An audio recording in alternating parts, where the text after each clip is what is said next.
کہ جس طرح آئینہ انسان کی شکل و صورت دکھاتا ہے، اس کے نقائص کو بھی عیاں کر دیتا ہے، اس کے اندر جو عیوب ہوتے ہیں اس کو بھی واضح کر دیتا ہے، ایک ایک چیز جو ہے وہ ظاہر کرتا ہے، کوئی چیز چھپاتا نہیں، مگر اس کی ایک بڑی صفت ہے کہ کسی تیسرے فرد کو اس کا پتہ نہیں چلنے پاتا۔ یعنی اگر آپ کردار ادا کرنا چاہتے ہیں تو پھر اس آئینے کی مانند جو ہے وہ مومن والا کردار ادا کریں تاکہ اس شخص کی اصلاح ہو سکے۔ لیکن ہمارا مقصود کیا ہوتا ہے کہ یہ بات کروں، یہ تذکرہ کروں، یہ اس کا عیب بیان کروں، اس کی غیبت کروں، اس کی چغلی کروں، تاکہ اس کی لوگوں کے اندر جگ ہنسائی ہو، اس کا مقام و منزلت جو ہے وہ کم ہو جائے۔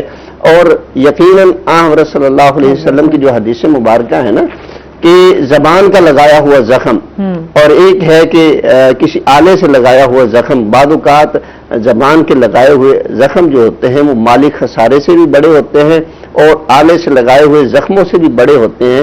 اس لیے تو حضور علیہ السلام نے فرمایا کہ مومن وہی ہے، مسلمان وہی ہے، من سلم المسلمون من لسانہ و یدہ، کہ جس کے ہاتھ سے، اس کی زبان سے، دونوں سے دوسرا مسلمان محفوظ رہے۔ تو اگر ہم اسے ظاہری پروٹیکشن دے رہے ہیں، اس کے جان کی، اس کی مال کی، لیکن اس کی جو ہے وہ عزت اور آبرو کی پروٹیکشن نہیں ہم دے رہے، تو اس کا مطلب ہے کہ ہمارے مسلمان ہونے کا جو سٹیٹس ہے وہ خطرے کے اندر ہے۔ اور اس خطرے سے ہمیں باہر نکلنے کے لیے اسلام کے اندر وہ پورے داخل ہونا پڑے گا۔ عبادات، معاملات اور دیگر جو ہے وہ معاملات ہیں، اس کے اندر ہمیں اسی طرح حضرت صلی اللہ علیہ وسلم کی، اللہ کی قرآن کی تعلیمات کے مطابق ہمیں اپنا پرتاؤ جو ہے وہ دکھانا پڑے گا۔ سیدنا ابو ہریرہ رضی اللہ تعالیٰ عنہ ارشاد فرماتے ہیں کہ حضور علیہ السلام نے فرمایا کہ مسلمان پر دوسرے مسلمان کا خون بھی حرام ہے، اس کا مال بھی حرام ہے اور اس کی عزت و آبرو بھی جو ہے وہ حرام ہے۔ اس حدیث مبارکہ کا مطلب یہ ہے کہ جہاں انسان کسی کا خون کرنے سے ڈرتا ہے، کسی کا مال دبانے سے ڈرتا ہے، اسی طرح اس کی عزت و آبرو پہ حرف لانے سے، اس پر سوالی نشان کھڑے کرنے سے بھی اپنے آپ کو اس گناہ کے آلودہ ہونے سے بچائے، کیونکہ یہ بھی اسی طرح جو ہے وہ گدلا ہو جاتا ہے۔ جیسے مال انسان کا لٹ گیا تو انسان بے آسرا ہو جاتا ہے، انسان کا خون ہو گیا تو وہ زندگی سے ہاتھ دھو بیٹھتا ہے۔ اسی طرح اگر اس کی عزت و آبرو کے اوپر سوالات کھڑے ہو جائیں تو اس کا معاشرے میں سٹیٹس ہی جو ہے وہ ختم ہو جاتا ہے اور انسان ایسے سمجھتا ہے کہ میں اپنے آپ کو ختم ہی کر دوں، میری تو عزت نہیں ہے، میری جو ہے وہ آبرو ہی نہیں رہی، لوگوں کے ہاں میرا مقام ہی نہیں رہا۔ اچھا، جب یہ بات آتی ہے تو پھر کچھ چیزیں ایسی آ جاتی ہیں کہ ان چیزوں کا ظاہر کر دیا گیا ہے اور ان کا ظاہر نہ کیا جائے تو اس وقت جو ہے وہ سچویشن کیا ہوتی ہے۔ بعض اوقات سمجھتے ہیں کہ یہ چیز ظاہر کرنی ضروری تھی۔ ہاں، حضور علیہ الصلوۃ والسلام کی جو تعلیمات ہیں ان کا خلاصہ ہمیں بتلاتا ہے کہ جہاں پہ اجتماعی مفادات کو زد ہو رہی ہو، اجتماعی مفادات کو نقصان پہنچ رہا ہو، وہاں پہ آپ اس خیر خواہی کے پیش نظر کہ عام لوگ اس سے بچ سکے، کوئی اگر کسی کا دوستی کے ضمن میں کسی کی عزت لوٹنے والا ہے، دوستی کے بہانے میں جو ہے وہ کسی کا مال ہتھیا لیتا ہے، دوستی میں اتنا ٹرسٹ ہے لیکن وہ جو ہے اس کو جو ہے وہ جمع تفریق کے اندر اس کو ہاتھ لگا جاتا ہے، تو پھر اس لحاظ سے ایک اجتماعی فائدہ ہے، اس کے حلقے احباب کے لوگوں کو خیر خواہی کے ناطے سے بتانا جو ہے وہ ضروری ہے تاکہ وہ اس کے نقصان سے یا جو نقصان پہنچانا جاتا ہے، پہنچانے کی جو ہے وہ غرض رکھتا ہے، اس سے اپنے آپ کو محفوظ رکھ سکے۔ تو یہ ایک صورت جو ہے وہ الگ آ جاتی ہے، لیکن اس میں بھی خیر خواہی کا جو ہے وہ پہلو نمایاں ہے۔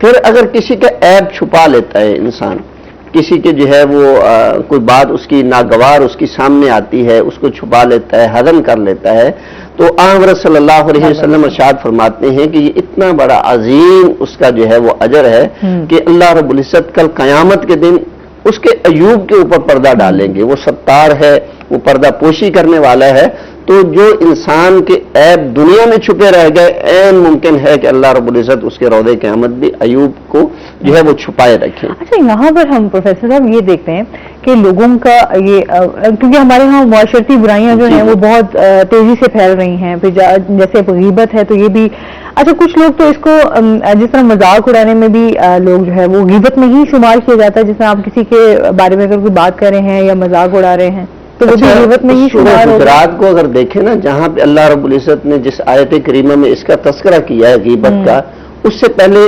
بالکل قریب ہی جو ہے وہ تذکرہ کیا کہ کوئی انسان کسی کا مذاق نہ اڑائے. اچھا پھر اس سے پیچھے جو ہے وہ تذکرہ کیا ہے کہ کسی کے بارے میں بدگمانی نہ کی جائے. اچھا دیکھیں اسٹیپ بائی اسٹیپ یہ چل رہے ہیں. غیبت اس وقت انسان کرتا ہے جب کسی کی جو ہے وہ بدگمانی اس کے دل میں آ جاتی ہے, برا گمان اس کے بارے میں آ جاتا ہے. اب یہ ایک انسان ہے, کسی کو جو ہے وہ کسی سے بات کرتے دیکھتا ہے تو اپنے اندر ہی ایک سٹوری کریٹ کرنا شروع کر دیتا ہے. اچھا یہ اس کے اندر یہ چکر ہو سکتا ہے, یہ معاملہ ہو سکتا ہے. پھر ایک سٹوری کریٹ کی اس نے, ایک کے سامنے تذکرہ کیا, پھر دوسرے کے سامنے تذکرہ کیا. اچھا وہ 5% 10% جو ہے وہ سٹوری بڑھتے بڑھتے ایک بڑی چیز اختیار کر دیتی, گویا کہ مرغی کے ایک پر سے پوری مرغی جو ہے وہ نکل آتی ہے, یعنی بات کرتے کرتے وہ اتنی بڑھ جاتی ہے. تو یہ مذاق اڑانا بھی اسی ضمن میں آ جاتا ہے. بلکہ اس ضمن میں ایک روایت میرے ذہن میں آ رہی ہے کہ آن صلی اللہ علیہ وسلم کی موجودگی میں سیدہ ام المومنین میں سے ایک ہیں. دیکھیں صحابہ کرام حضور علیہ الصلوۃ والسلام کے ساتھی جتنے, ان کے ذریعے سے اللہ رب العزت نے ہماری تربیت فرمائی ہے. ان کے سامنے ایک خاتون آئی, کوئی چیز دی, اور جب وہ جانے لگی تو انہوں نے کہا کہ دیکھیں, اس کا اشارے سے کہا, قد جو ہے وہ چھوٹا ہے, جو بھی اشارہ کیا ہوگا. آپ علیہ الصلوۃ والسلام نے فرمایا کہ یہ آپ نے اس کی غیبت کی ہے. گویا کہ زبان سے اگر ادا نہیں کیا, اشارے سے ہی اس کا جو ہے وہ مذاق اڑا دیا ہے, تو وہ بھی اس غیبت میں شمار ہو گیا. کہ اگر اس انسان کو پتہ چلے کہ اس نے میرے بارے میں کہا ہے کہ اس کا قد چھوٹا ہے, تو وہ کیا سمجھے گا. کسی کی عزت و احترام کا, اس کی خواہشات کا, اس کی امیدوں کا اللہ رب العزت نے اس قدر اہتمام فرمایا ہے کہ کوئی بھی کسی کے بارے میں ایسی بات نہ کرے جو وہ سمجھے کہ اس سے میری عزت کم ہو رہی ہے, یا اس نے یہ بات کی ہے مجھے دکھ پہنچایا ہے. کوئی لنگڑا آدمی ہے تو اس کو جو ہے وہ اس کے لیے کئی معروف معنی ہیں کہ الفاظ ہیں اس کے لیے, اس جو مخاطب کیا جا سکتا ہے. لیکن اگر کوئی کہے ہاں بھی لنگڑے ادھر آ, ہاں بھی لنگڑے یہ کام کر لے, تو وہ بندہ ہیریٹیٹ ہو جاتا ہے. وہ یقیناً اس کو جو ہے وہ اچھا فیل نہیں کر رہا ہوتا, اور وہ اس رویے کی وجہ سے جو وہ ذہنی کوفت اٹھا رہا ہوتا ہے, اس کے بدلے میں وہ بات کرنے والے کو کیا مل رہا ہوتا ہے. حضور علیہ الصلوۃ والسلام نے ارشاد فرمایا ہے, صحابی رسول عرض کرتے ہیں حضرت عبداللہ بن عمر بن عاص رضی اللہ تعالی عنہ, اس طرح حضرت عبداللہ بن عباس رضی اللہ تعالی عنہ سے روایت ہے کہ یہ نیکیوں کو جو ہے وہ کھا جاتی ہے. نیکیوں کو کس طرح کھا جاتی ہے, اس کے لیے 2-3 جو ہے وہ روایات ہمیں ملتی ہیں.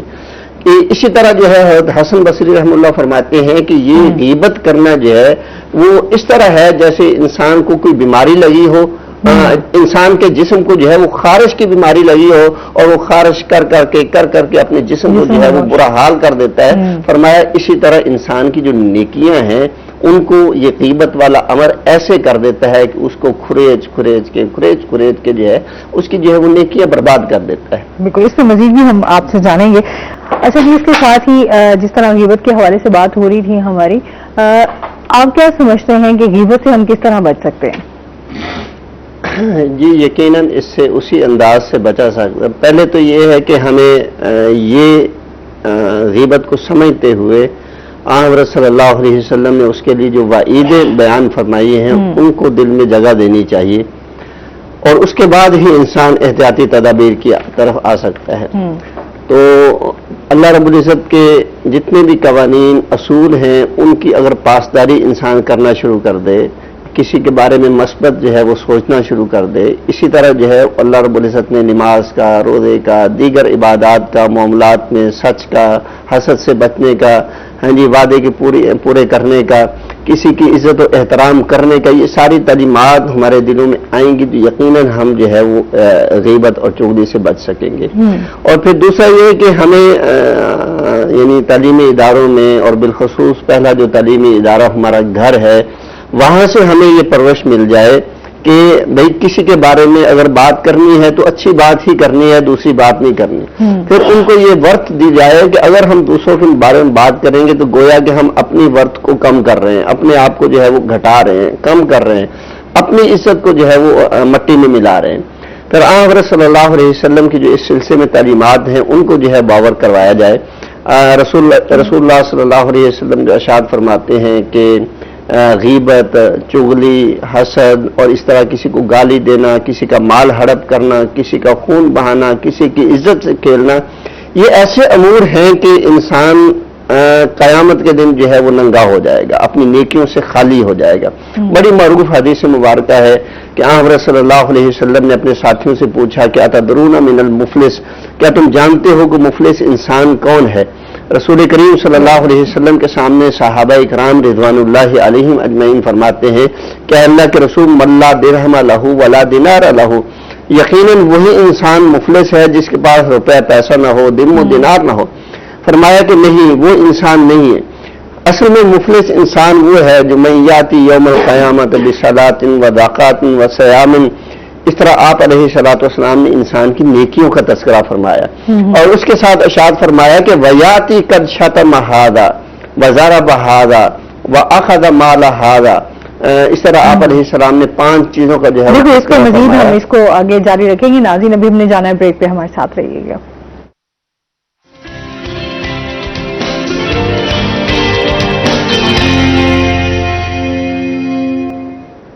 ویلکم بیک ناظرین، روہی ایئرٹیل میں آپ کو خوش آمدید کہتے ہیں۔ بات ہو رہی تھی ہماری غیبت کے حوالے سے کہ کس طرح اس سے بچ سکتے ہیں۔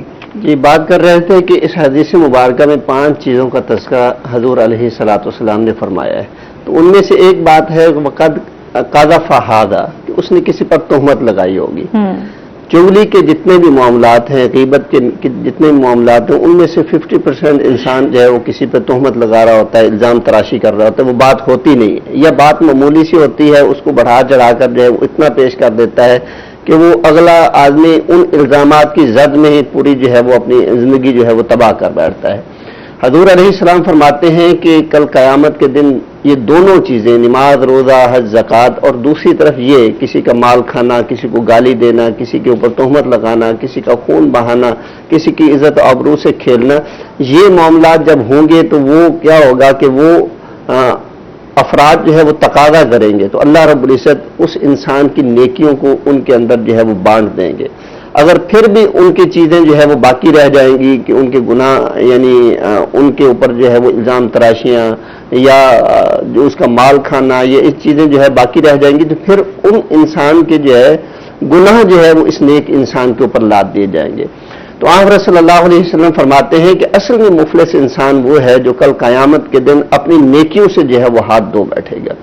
حضور علیہ السلام نے یہ بھی بات فرمائی کہ بلکہ یہ قرآن کریم کی آیت مبارکہ بھی ہے کہ قیامت کے روز بہت سے گہرے دوست الاخلاء یوم بعضهم لبعض، اس آیت کریمہ کو بلکہ میرے ذہن میں ابھی خلط ملط ہو گئی ہے یہ آیت، کہ بہت سے جو ہے وہ گہرے دوست ہیں کل قیامت کے دن جو ہے وہ ایک دوسرے کے دشمن بن جائیں گے، الا المتقین، مگر متقین کے علاوہ۔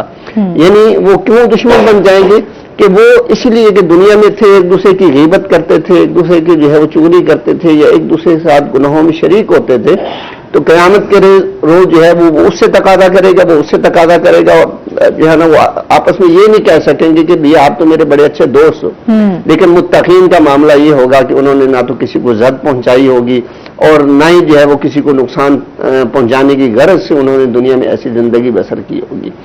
تو ایک اور روایت حضور علیہ السلام نے اس کے بارے میں ارشاد فرمائی کہ آپ ایک مرتبہ جو ہے وہ گزر رہے تھے قبرستان کے پاس سے، قبر کو اشارہ کرتے ہوئے آپ علیہ السلام نے، حضرت عبداللہ بن عباس رضی اللہ تعالیٰ عنہ اس کو روایت کرتے ہیں کہ فرمایا کہ اس قبر والوں کو جو ہے وہ عذاب ہو رہا ہے۔ آپ علیہ الصلوۃ والسلام نے فرمایا کہ بڑی چیز کی وجہ سے ان کو عذاب نہیں ہو رہا بلکہ 2 چھوٹی چیزوں کی وجہ سے عذاب ہو رہا ہے۔ تو آپ علیہ السلام نے ان کا جو ہے وہ تذکرہ فرماتے ہوئے ارشاد فرمایا کہ ایک وہ ہے جو انسان جو ہے وہ اپنے بول و براز یعنی پیشاب وغیرہ کی چھینٹوں سے اپنے آپ کو محفوظ نہیں رکھتا تھا، اور دوسرا وہ انسان ہے وکان یمشی بن نمیمہ، جو انسان چغل خوری کرتے ہوئے جب بھی چلتا تھا ادھر چغلی کی، ادھر غیبت کی، ادھر جو ہے وہ عیب بیان کیا، ادھر کسی کی عزت اچھالی، یعنی اس کا یہی مشورہ ہوتا تھا۔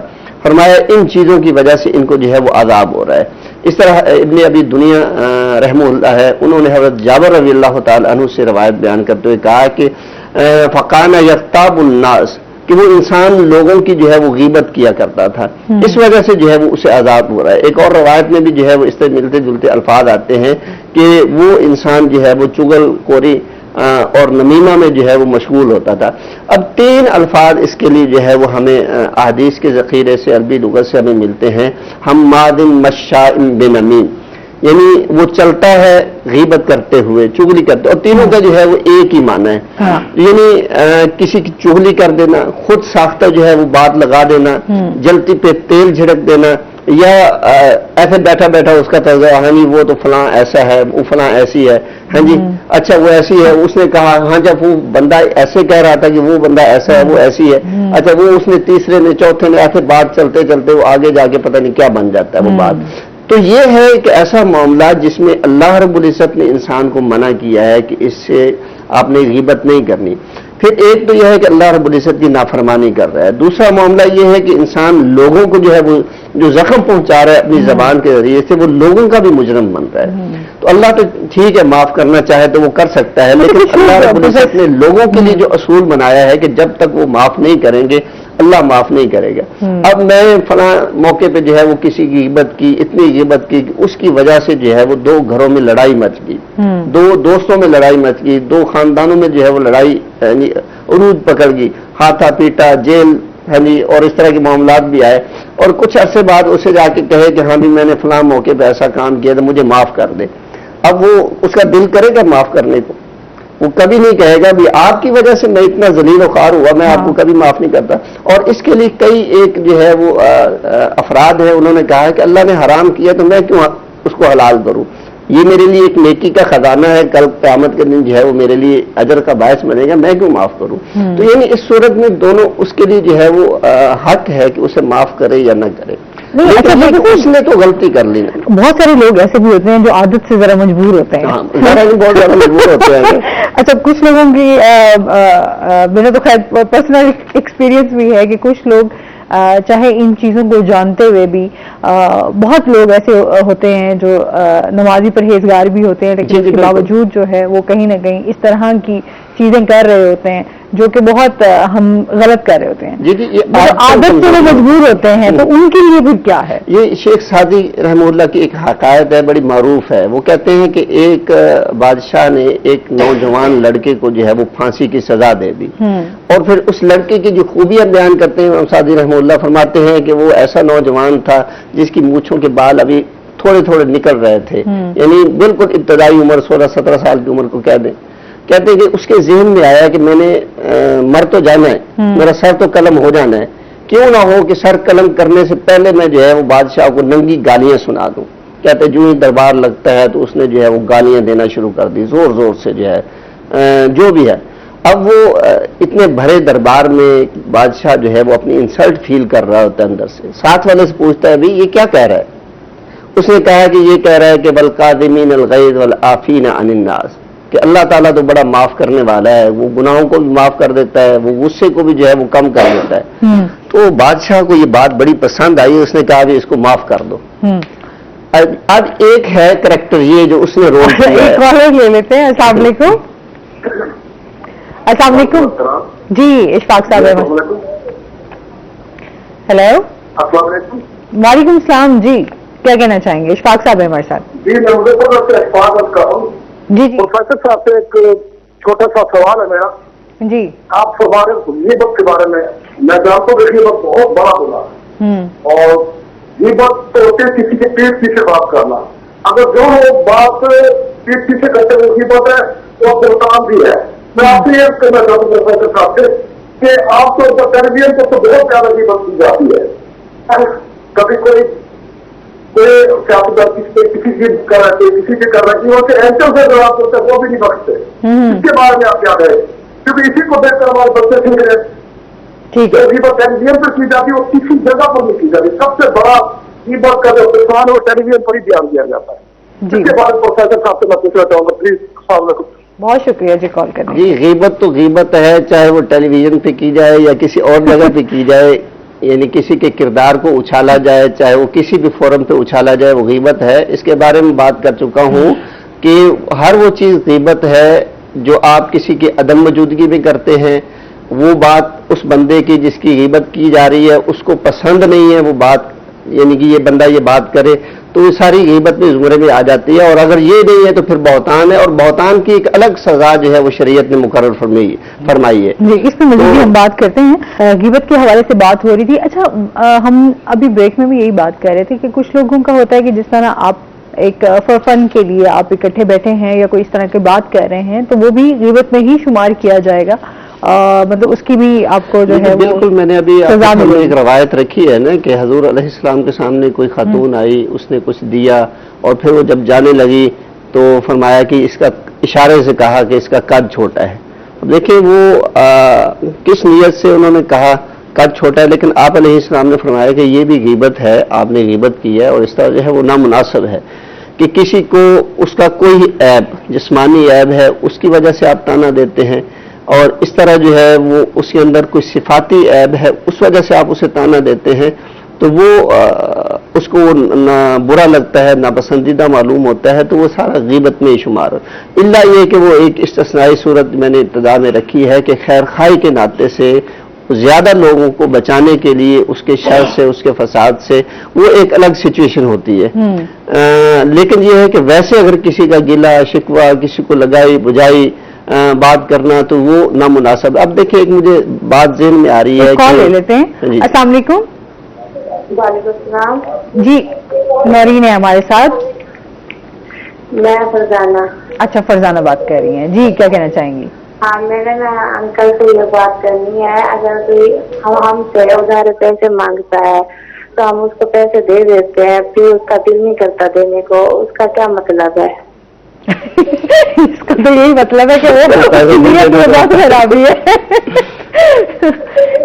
اچھا جی یہ جو پیسے کسی نے ادھار مانگے ہیں، اخلاقی اور شرعی فریضہ تو یہی ہے کہ اس کو وقت کے اوپر جو ہے وہ پیسے واپس کرنے چاہیے، وعدے کو بھی پورا کرنا چاہیے، اور کسی نے آپ کے ساتھ احسان اور نیکی کی ہے تو اس کا بھی جو ہے وہ اچھا صلہ دینا چاہیے، نہ کہ وہ آئندہ کے لیے توبہ طائب ہو جائے کہ میں یہ نیکی کبھی نہیں کروں گا. اچھا یہ تو وہ کہتے ہیں نا جو آپ کسی کو پیسے دے رہے ہوتے ہیں تو وہ تو اس سے پیسے نکلوانا یہ بڑی غنیمت ہے، مطلب جان جھکوں کا کام ہے کسی سے پیسے نکلوانا. اب ابھی اگر آپ نے جو آپ کی اپنی محنت کی کمائی اور میں کہتا ہوں ادھار کسی سے لینا آسان ہے، لیکن کسی سے آپ اپنا قرضہ لینا چاہتے ہیں تو واپس ہی انتہا درجے کا مشکل کام ہے، اور لوگ آگے سے اچھا بات تو ہے ہمارے ٹاپک سے الگ ہے، لیکن اس سلسلے میں وہ سوال کیا ہے تو میں بتاتا چلوں.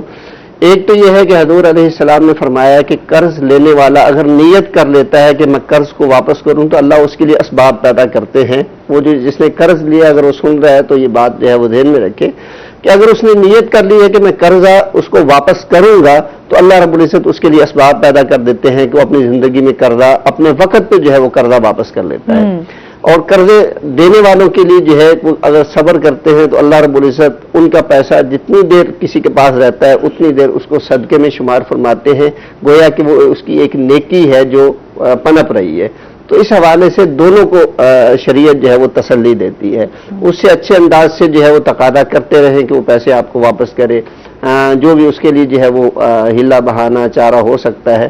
تو اگلے بندے کو بھی سوچنا چاہیے اور دینے والوں کو بھی جو ہے وہ تھوڑا سا صبر کا اور مہلت کا جو ہے یہ بھی ذہن میں رکھنا چاہیے کہ صبر بھی کرے. اگر وہ مہلت لینا چاہتا ہے تو اس کو وہ مہلت بھی دے دیں تاکہ اگلے وقت میں وہ پیسے واپس جو ہے وہ لوٹا سکیں. کچھ لوگ تو اگر آپ کسی کی ہیلپ کر دیتے ہیں تو کچھ لوگ تو بھول ہی جاتے ہیں کہ اس میں جی بھول جاتے ہیں. مجھے یاد ہے مجھ سے ایک دفعہ کسی نے پیسے واپس لیے اور میں نے ایک دو دفعہ جب اس سے پوچھا تو اسی دفعہ کہا کہ آپ معاف نہیں کر سکتے، اللہ آپ کو اجر دے گا. آپ بار بار ہی پوچھنے لگے، آپ اپنے اسٹیٹس کو دیکھیں اور یہ پیسے مانگتے آپ اچھے لگتے.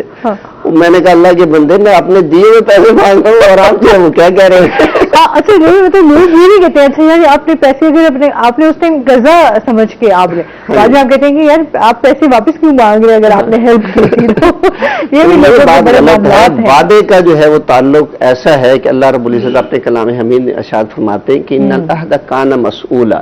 یہ وعدہ ایک ایسی چیز ہے کہ کل قیامت کے دن اللہ نے یہ پوچھنا ہے کہ آپ نے کسی کے ساتھ کمٹمنٹ کی تھی، وعدہ کیا تھا، وہ کسی بھی معاملے میں ہے تو وہ اللہ رب العزت اس کے بارے میں پوچھیں گے اور آپ لوگ جواب دہ ہوں گے. تو بہتر ہے کہ ہم لوگ دنیا میں اس معاملے سے خلاصی حاصل کر کے اس دنیا سے چلے جائیں. اور قرض والا معاملہ تو ویسے ہی بڑا بیان ہے کہ آپ صلی اللہ علیہ وسلم نے اس کی نماز جنازہ تک ادا نہیں فرمائی اور اللہ رب العزت اس کو معاف نہیں فرمائے گا جب تک انسان اس کو معاف نہ کر دے.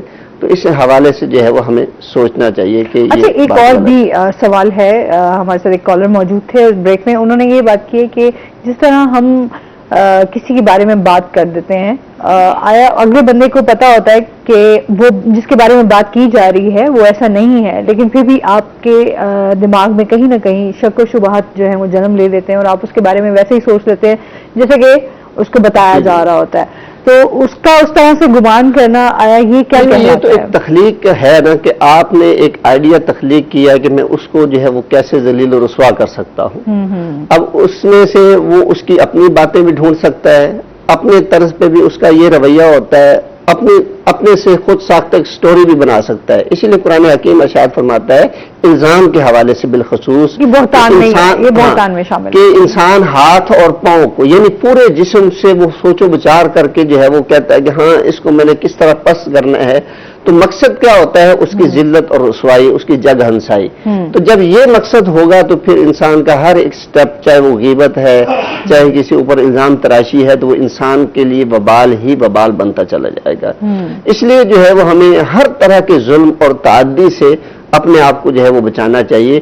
میں کہتا ہوں کہ نماز, روزہ, حج, زکوٰۃ یہ ٹھیک ہے انسان کو مسلمان بناتے ہیں, لیکن اگر حضور علیہ السلام کی بتائی ہوئی اس حدیث کے مطابق اگر ہم مسلمان نہیں بنتے تو ہم یقیناً مسلمان نہیں ہیں. کہ المسلم من سلم المسلمون من لسانہ و یدہ, کہ زبان سے اچھا بولے, آپ کی زبان کے اچھا بولنے کی وجہ سے وہ آدمی خوش ہو. آدمی کے پاس جو بھی سٹیٹس ہے, جو بھی اختیار ہے, چھوٹا ہے یا بڑا ہے, اس اختیار کے اندر اس کے دائرہ اختیار میں جتنے بھی لوگ آتے ہیں وہ اس سے خوش دکھائی دے, تو پھر انسان جو ہے وہ خوش ہے, اس ظلم سے بچ سکتا ہے. بہت شکریہ پروفیسر صاحب, بہت اچھا لگا ہمارے شو کا حصہ بنے اور بہت ساری باتیں آپ سے سیکھنے کو بھی ملی. کوئی میسج دینا چاہیں ہمارے ویورز کو؟ بس یہ کہنا چاہوں گا کہ یہ ایک ایسا غیبت ایک ایسی پوٹلی ہے جس میں آپ نیکیاں ڈال رہے ہیں اور دوسری طرف سے سوراخ ہے اور وہ نیکیاں اس طرف سے نکلی جا رہی ہیں. تو غیبت کو اگر ہم کرنا بند کر دیتے ہیں تو گویا کہ پوٹلی کے اندر جو سوراخ پیدا ہو چکا ہے ہم اس کو بند کر دیتے ہیں اور ہماری نیکیاں جو ہے وہ محفوظ ہونا شروع ہو جائیں گی. تو جو اتنی محنت کر کے ہم نیکیاں کرتے ہیں اس کو محفوظ ہی ہونا چاہیے اور کل کو قیامت کے دن ہمارے لیے اجر و ثواب کا باعث بنے. یہ نہ ہو کہ ہم جو ہے وہ نیکیوں سے خالی ہو جائے. اللہ تعالیٰ سے یہی دعا ہے کہ اللہ تعالیٰ ہمیں غیبت چغلی سے محفوظ رکھے. آمین. بہت شکریہ جی. نہیں, آپ کو بھی بہت شکریہ. جاتے ہوئے آپ سے نعت رسول مقبول صلی اللہ علیہ وآلہ وسلم سنیں گے اور اس کے ساتھ ہی ناظرین آج کا پروگرام یہیں پہ ختم ہوا. اپنا بہت سارا خیال رکھیے گا, دعاؤں میں یاد رکھیے گا. انشاءاللہ زندگی نے ساتھ دیا تو صبح آپ سے پھر ملاقات ہوگی. اللہ حافظ.